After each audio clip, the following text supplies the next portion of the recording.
Regarde ce que Dieu a fait. Peux-tu voir ce que Dieu a fait? Il est le Dieu formidable, il est le Dieu glorieux. Regarde ce que Dieu a fait. Peut-être tu penses que Dieu n'a rien fait dans ta vie, mais Dieu a fait tellement de choses. Regarde à ta vie, regarde à là où tu es. Dieu t'a protégé, Dieu t'a préservé. Tu es toujours attaché à lui malgré les circonstances.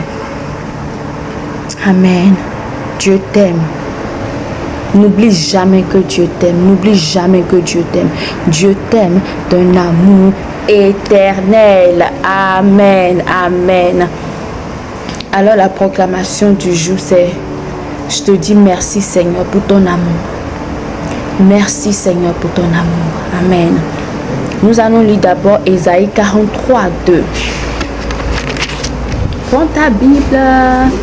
Ésaïe 43, 2 dit ceci: si tu traverses les eaux, je serai avec toi. Et les fleuves, ils ne te submergeront point. Si tu marches dans le feu, tu ne te brûleras pas. Et la flamme ne t'embrasera pas. Amen. C'est Dieu qui parle. C'est Dieu qui te parle.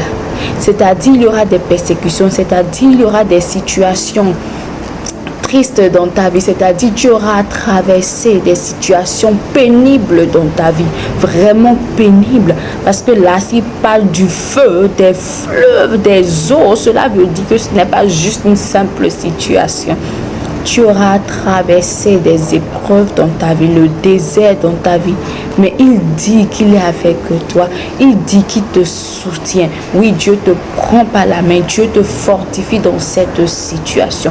Ne pense pas que tu es seul, tu n'es pas seul parce que Dieu te soutient. Papa te soutient, Dieu te soutient. C'est lui-même qui le dit. Si tu traverses les eaux, lui, il est avec toi.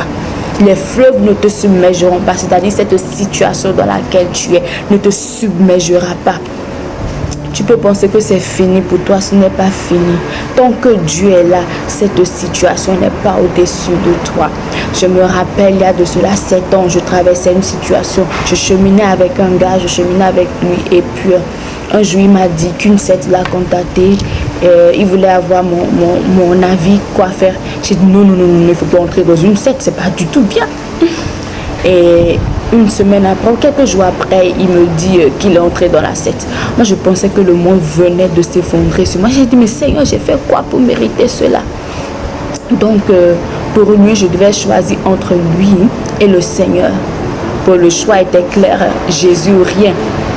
Mais j'avais tellement mal, j'avais horriblement mal, au point où je m'étais étalée par terre pour recevoir un peu d'air dans ma poitrine. Mais lorsque j'étais à terre, je ressentais la présence de Jésus-Christ à ma droite. Je savais que Jésus était là pour me réconforter, me fortifier. C'était difficile, mais je savais que mon Dieu était là avec moi.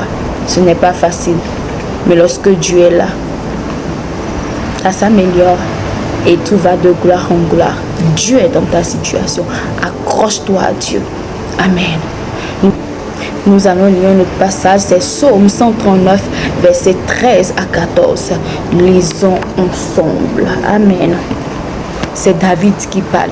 David dit à Dieu, c'est toi qui as formé mes reins, qui m'as tissé dans le sein de ma mère. Je te loue de ce que je suis une créature si merveilleuse. Tes œuvres sont admirables et mon âme le reconnaît bien. Amen. Amen. J'aime beaucoup le psaume 139. Non, je te recommande de lire le psaume 139. Alors, c'est ce que David dit. David reconnaît que c'est Dieu qui l'a créé, qui l'a formé. Donc, Dieu a pris le soin de te former avec admiration. La forme que tu as, c'est Dieu qui te l'a donnée. Ton nez, etc., tes yeux, c'est Dieu qui te les a donnés. Donc, ne sois pas complexé de tes yeux, de ta forme, de qui tu es. Moi, je m'aime tel que je suis. Aime-toi tel que tu es. Parce que quand Dieu te regarde, il est admiratif de ce qu'il a fait. David dit, c'est toi qui as formé mes reins, qui m'as tissé dans le sein de ma mère. C'est ce que Dieu a fait pour toi aussi. Et ils disent, je te loue de ce que je suis une créature si merveilleuse. Tes œuvres sont admirables et mon âme le reconnaît bien. Tu es une créature merveilleuse. Sois fier de qui tu es. Tu es une créature merveilleuse. Je me rappelle, lorsque j'étais au collège, je faisais assez de grimaces et je continue encore de faire des grimaces. Je le faisais et je voyais que j'étais vraiment différente de mes camarades. J'étais différente de mes camarades. Alors j'ai dit à Dieu, mais pourquoi je ne suis pas sérieuse, posée comme mes camarades? J'ai essayé 2 jours d'être posée, sérieuse comme mes camarades, mais j'ai eu les maux de tête. Ah, vraiment, je n'étais plus moi en fait. Ce n'était plus moi. Alors j'ai continué ma vie et en classe de terminale, j'avais 2 camarades, 2 femmes, elles étaient plus âgées que moi, qui se sont littéralement moquées de moi, face to face quoi, de mes grimaces. Ça m'a fait tellement mal. J'ai dit à Dieu, mais je ne me suis pas créée ici. Ce n'est pas comme si je faisais exprès de faire ces mouvements. Seigneur, je fais comment? Et Dieu me dit en classe de terminale, j'avais entre 15 ans et 16 ans. Il me dit, tu es un cobaye pour plusieurs. Reste tel que tu es, parce que plusieurs au travers de toi s'accepteront tels qu'ils sont, sans vouloir copier les autres. Plusieurs au travers de toi seront qui ils sont, pourront se libérer, s'exprimer tels qu'ils sont. Et depuis ce jour, je suis restée moi, quoi. Malgré ce qu'on peut dire, je suis restée moi parce que j'ai reçu une parole de Dieu qui m'a dit, reste tel que tu es, parce que tu es un cobaye pour plusieurs.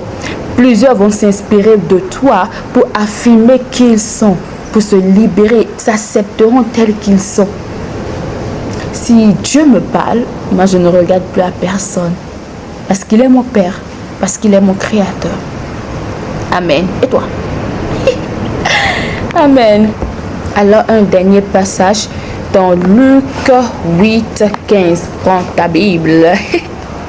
Luc 8, 15 qui dit ceci. Ce qui est tombé dans la bonne terre, ce sont ceux qui, ayant entendu la parole avec un cœur honnête et bon, la retiennent et portent du fruit avec persévérance. Amen. Nous prions pour être la bonne terre.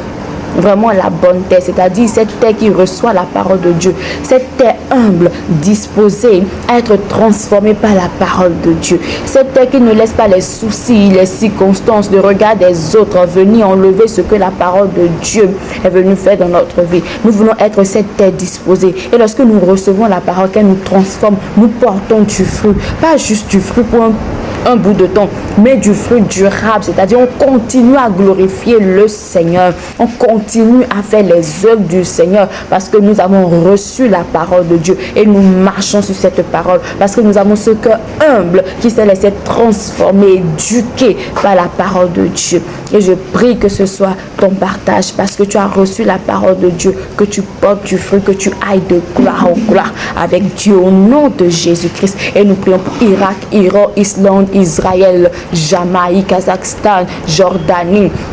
Nous prions pour l'Afrique, l'Amérique, l'Asie, l'Océanie, l'Europe, tous ces pays, afin qu'ils se soumettent à Dieu, afin qu'ils aient de bons cœurs, c'est-à-dire que leur cœur soit cette bonne terre qui reçoit la parole de Dieu, qui est transformée. Nous prions afin qu'ils soient attachés à Dieu, qu'ils sachent que Dieu ne les laissera jamais dans cette situation qu'ils traversent, qu'ils sachent qu'ils sont cette merveilleuse créature de Dieu, qu'ils s'acceptent tels qu'ils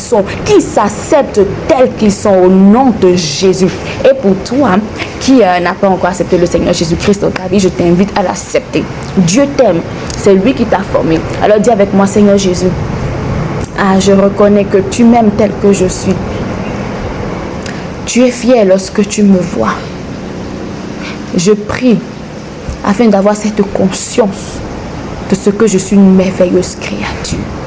Et que cette parole que j'ai entendue porte du fruit dans ma vie, afin que je sois une bénédiction pour plusieurs. Seigneur Jésus, merci pour ton sacrifice. Je te reçois dans ma vie et je te donne ma vie. Je reçois entièrement ta vie, Seigneur Jésus. Fais comme tu veux. Amen. Amen. Bye et bienvenue dans la famille de Dieu. Tu es une merveilleuse créature, peu importe ce par quoi tu traverses. Peu importe les mots qu'on a pu t'annoncer, te lancer. Sache que Dieu t'aime et que tu importes beaucoup pour lui. Bye.